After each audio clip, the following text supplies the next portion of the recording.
Hi, everyone, and welcome back to the Travel Coach Network podcast. It is I, Sahar Rose DeVore, founder of the Travel Coach Network and the creator and instructor of the Travel Coach Certification Program.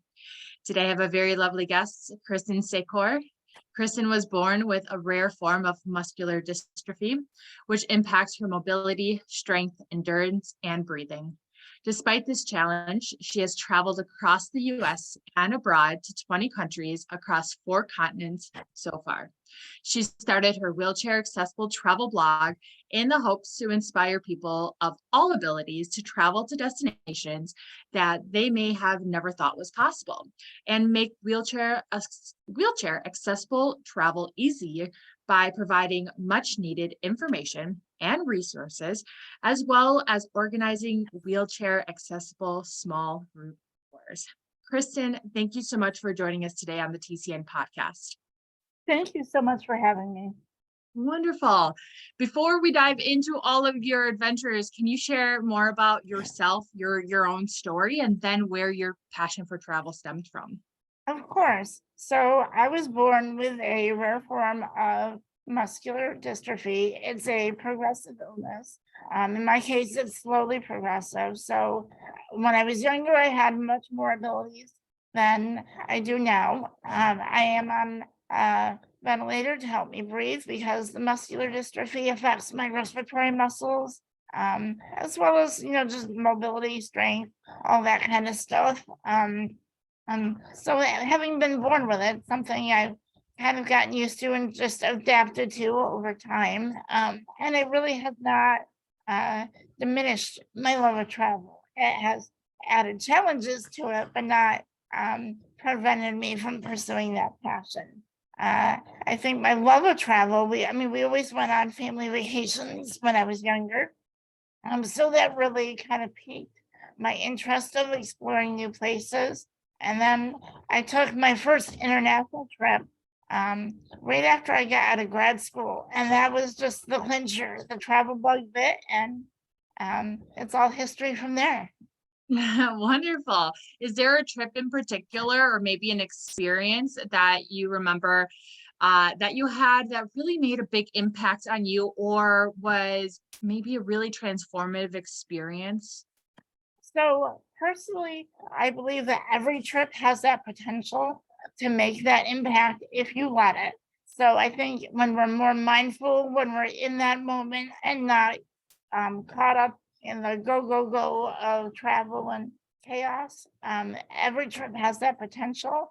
But I do have one trip that really kind of opened my eyes. So my health worsened in 2017. That's when I went on the ventilator. I lost a lot of my abilities. And so I was at a point where I was like, okay, am I going to be able to travel? Is this going to be an option for me? Because there was a lot of things up in the air then. There was a lot of unanswered things of how stable my health would become, whether it would improve and things like that. And my parents, God bless them, knew that I needed to travel. It's just something that kind of helps fulfill my soul. So they took me up. We live in upstate New York, and they decided we're going to do a road trip to Maine, and we're going to go to Acadia National Park.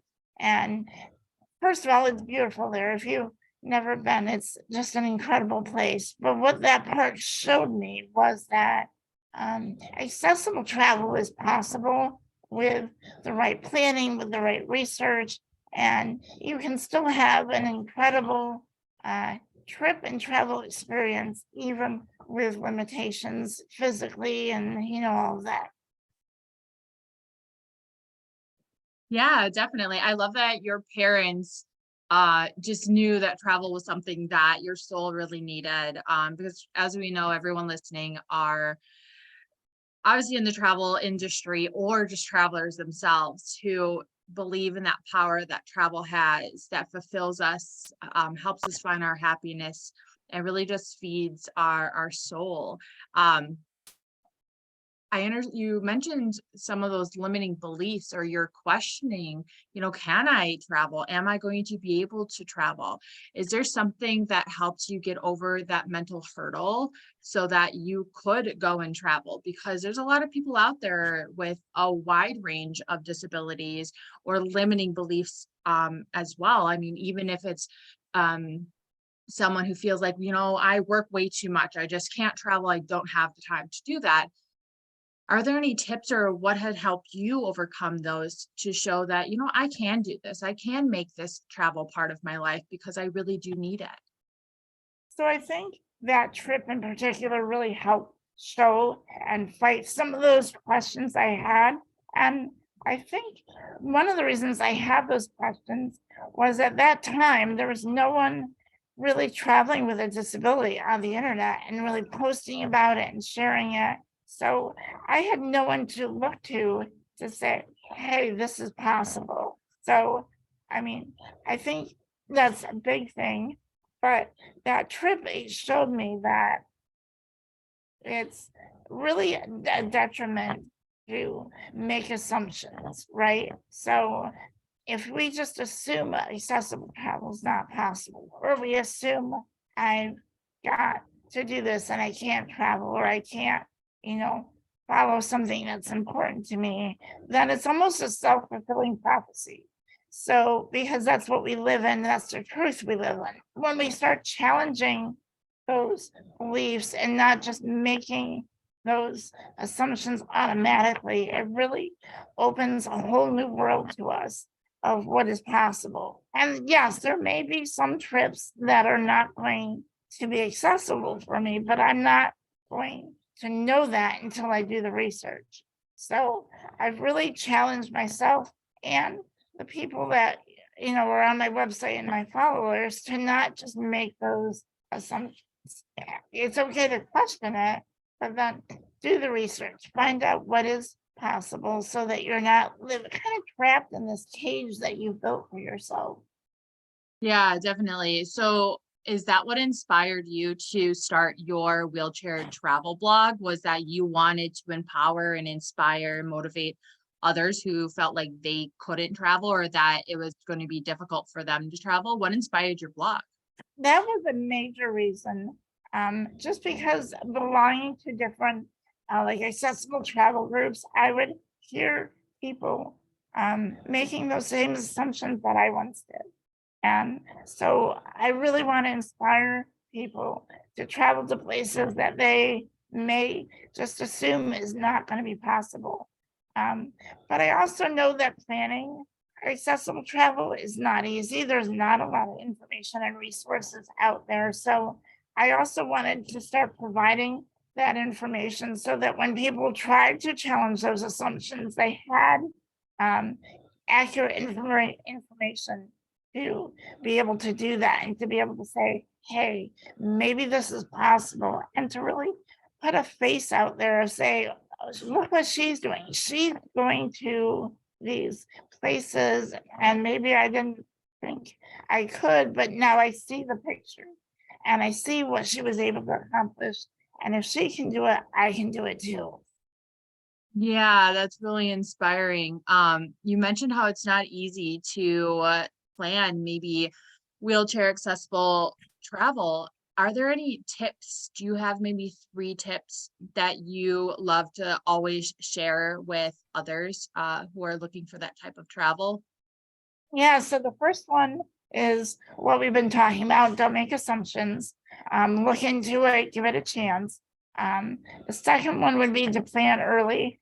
Uh, there are limited accessible travel like hotel rooms, resources, or like cruise cabins. So if that is something you really want to do, you really need to plan early to ensure you get the services and the access that you need. I also love using Google Maps, like the Street View on Google Maps to help kind of determine for myself what is accessible, what isn't. I think pictures speak 1,000 words. Um, my other tip is to be um, very clear in the types of questions you ask about accessibility. So rather than just saying, asking, is this wheelchair accessible? Um, ask more specific questions. Are there stairs involved? Is there an alternative route that doesn't involve stairs? Does a vehicle have a lift so that I can stay in my wheelchair? How high is a bed in a hotel room? Uh, and the reason I suggest that is accessibility means something different to everyone. So when you use a broad term like that, they may think they're answering your question, but it may not meet your individual needs. Because even though we are lumped into this category of physically disabled, everyone has their own abilities and their own unique things that they can do and struggles. So the more specific that you get when you ask questions, the better and more accurate information you'll receive. Yeah, everyone, it's, I guess, being under the category of disability or a mobility disability, that looks different for everybody. And like you said, everyone has different capabilities, everyone has different needs, everyone has different struggles. And that's the same thing that could go over towards people's mental approach towards life, travel, as well. And so that's why I love hearing from you that you're able to kind of, you have these physical limitations, but you're not allowing that to physically limit where you go and what you do. And that could roll over into people's mindset. And that's really important for travelers to realize that, there are ways to work around things. There are ways to create the lifestyle, the dream, the experience that you truly want. But it's up to you to put that into action, right? And I know that you're helping others do that by helping others plan wheelchair accessible travel, especially with small group trips. Can you share more about that? Yeah, so next year is the first year that I'm offering small group tours. And I specifically chose bucket list destinations that would challenge people's assumptions of what is possible. So March of next year, we are going to Peru and Machu Picchu, which I can tell you most of my readers were like, how is this possible? So I really wanted to help them go to places that they've always dreamed of by doing the research, the planning, all that for basically for them, and all they have to do is sign up and come with me. But we also have a trip in September of next year to South Africa for a safari. And so again, huge bucket list destination for people of all abilities. And I just wanted to help make that a reality for people. And I also wanted to help with the cost aspect. Accessible travel is just traditionally more expensive than traditional travels. It's usually at least twice, often more the cost of traditional travel. So by organizing small group tours, you can really split that cost amongst a group of people rather than saying, okay, if I was to do this on my own, it would be, several, a lot more than going with a tour. And just being able to connect with other people that understand kind of where you're coming from. You don't have to explain all the time. You don't have to, worry about slowing other people down. It's just, I wanted to create more of a community amongst the travelers while helping them go to dream destinations. Yeah, I love that. And those are two definite dream destinations, Machu Picchu and a safari in South Africa. From a personal experience, those are absolutely beautiful destinations and experiences that I think everyone deserves to have in their lifetime. Kristin, you mentioned some of those things that you have to consider or you ask about when planning your trip, such as how high is the bed in the hotel room? And these are things that a lot of travelers don't have to think about. Or is there a lift in the vehicle so I can stay in my wheelchair? because you have done so much research and, this is your life, I know that accessible travel is something that is being talked about here and there, but not too much. Can you share some of the things that you feel like still needs improvements in the world of travel for accessible tourism? Absolutely. So there are several. I think just more opportunities in general. I think there's a real misunderstanding still in the travel industry that people with disabilities can't travel or don't want to travel, and that's just not the case. Often, we don't travel because there's not services in place to be able to assist us.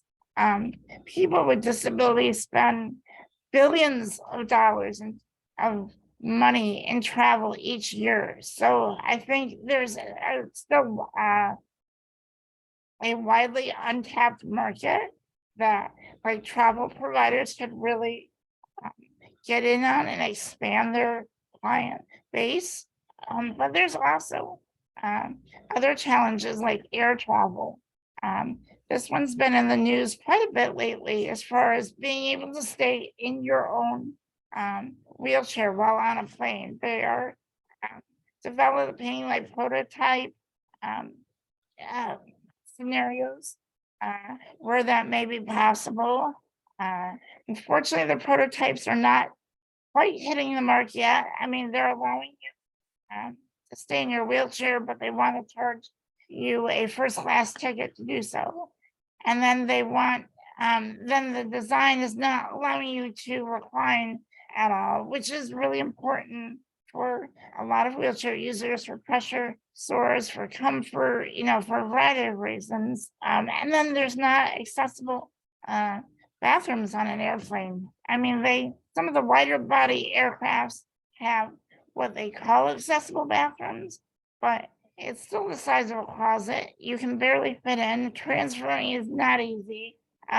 So unfortunately, that limits a lot of people from flying, as well as the fear of their wheelchair being damaged. Wheelchairs are damaged by airlines on a daily basis. And what happens is you're essentially taking someone's independence away and their legs away. I mean, that's how we get around is in wheelchairs. So when that is damaged, then that severely limits our ability to navigate the world, to go around. And a lot of people have very specialized wheelchairs, so it's not a simple solution of here, we'll give you a manual wheelchair, for 2 weeks while we try to fix yours. That just doesn't work for a lot of people. I mean, there was an extreme case, but I believe it was last year that a woman actually died some um, because an airline broke her wheelchair. She had to use a manual chair. She um, developed pressure sores and ulcers, which became infected, and she passed away from the infection. So it's really a serious concern for a lot of people with physical disabilities. So until we can get better at, reducing that risk and really having people understand why that is so important, that's another huge obstacle.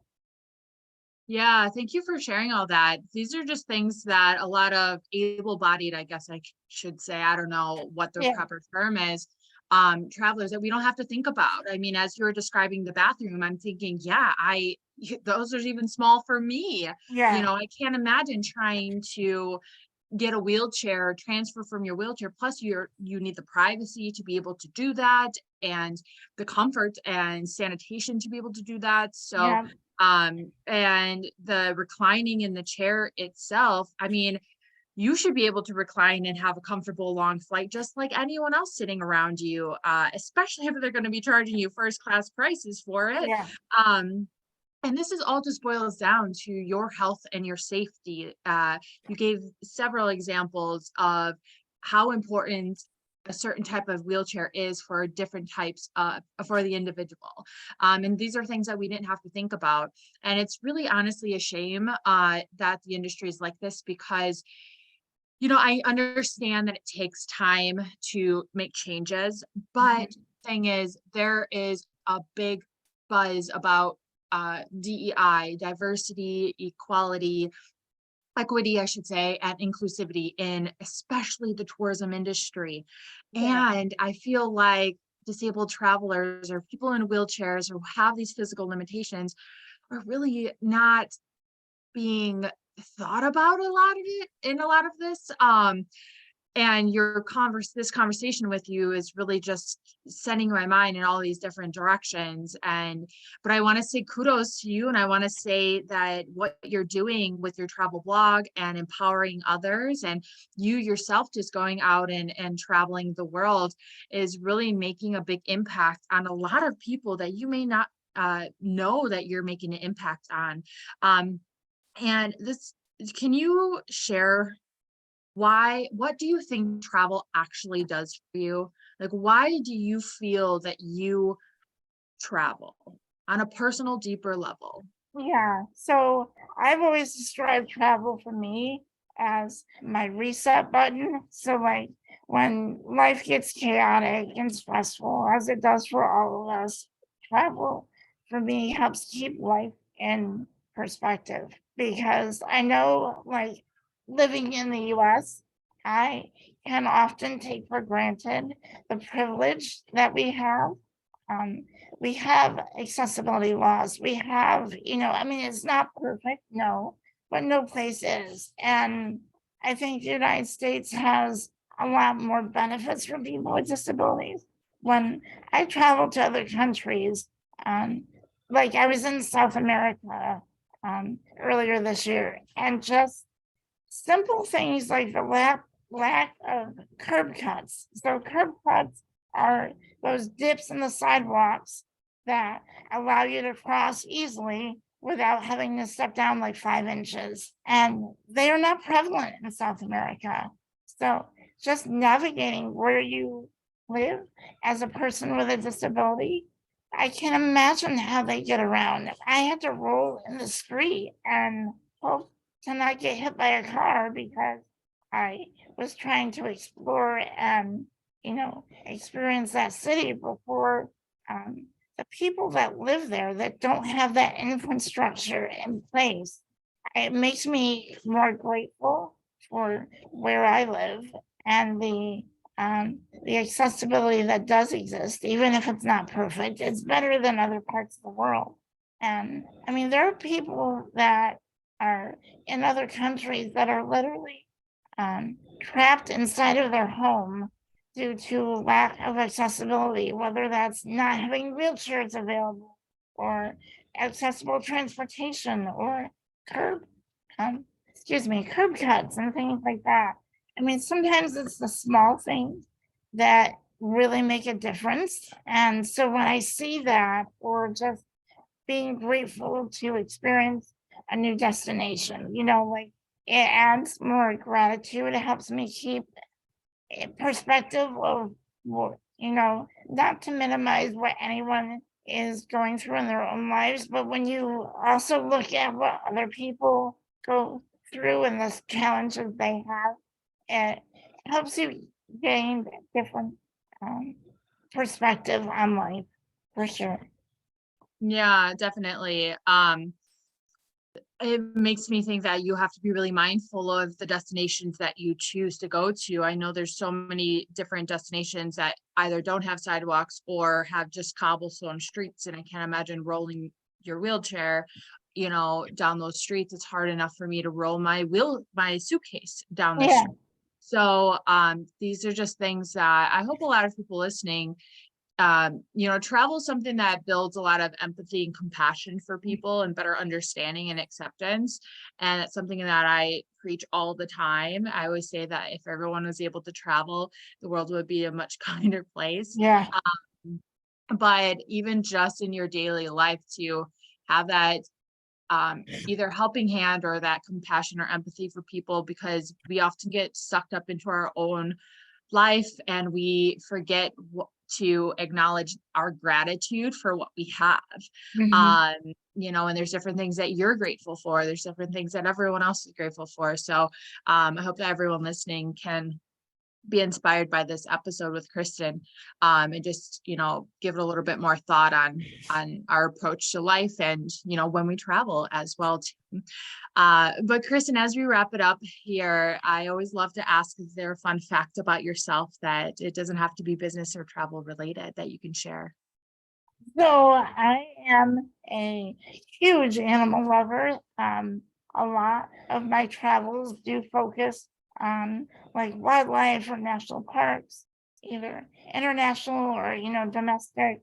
I just love experiencing nature. And I think that's another thing that when we were talking about limiting beliefs before, that people just assume nature is not can't be accessible and that they have to stick to big cities or, well-known places. And I love connecting with nature and just kind of turning off that mind, all the buzz that goes with your thoughts and just connecting with places that make you feel tiny. Mother Nature has this incredible ability to help give you perspective that you're just this tiny little piece in the world. And when you're at the base of a mountain or you're connecting with wildlife, it's a really humbling experience, but it's also a really powerful experience. And I love that. Yeah, I'm a big animal person myself. Traveling and seeing different animals and, just visiting destinations that are just have incredible scenery and nature. Nature is really healing for all of us, whether they're in blue spaces or green spaces, or animals are really healing for us as well. So it all kind of contributes to that overall power that travel has on our mind, body, and souls. Well, Kristin, can you please share where everyone can learn more about you, find and follow you? Yeah. So if you're a person with a mobility problem and want to know more about what I'm doing or where I've been and get information for planning your own travels, you can go to my website, worldonwheelsblog.com. I'm also on Facebook, World on Wheels blog, and Instagram. But I do most of it with my website and with Facebook.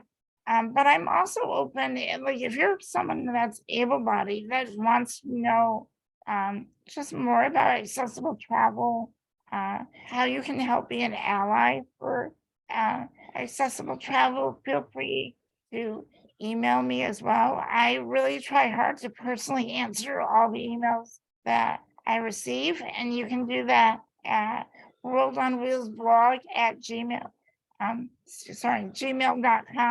And I will do my best to answer any questions you have and, just help be an advocate for change. Kristin, thank you so much. Everyone, I will be putting all of Kristin's links and email that she just mentioned in the show notes for all of you. Kristin, thank you so much for being a guest on the TCN podcast today. Thank you so much for having me. Continue to be an inspiration for all. Everyone, please be sure to follow us on Instagram at the Travel Coach Network. Learn more at thetravelcoachnetwork.com and come give us a hello. We'd love to have you join us in our TCN Global Community on Facebook. You can find the link for that and your free beginner's guide to travel coaching in the show notes. You can also find all of Kristin's links, like I mentioned, as well as every other guest links in the show notes as well. And if you know anyone who might be interested in travel coaching, please be sure to send them our way to our podcast. We truly appreciate it. And until next time, my fellow wanderers, bye for now.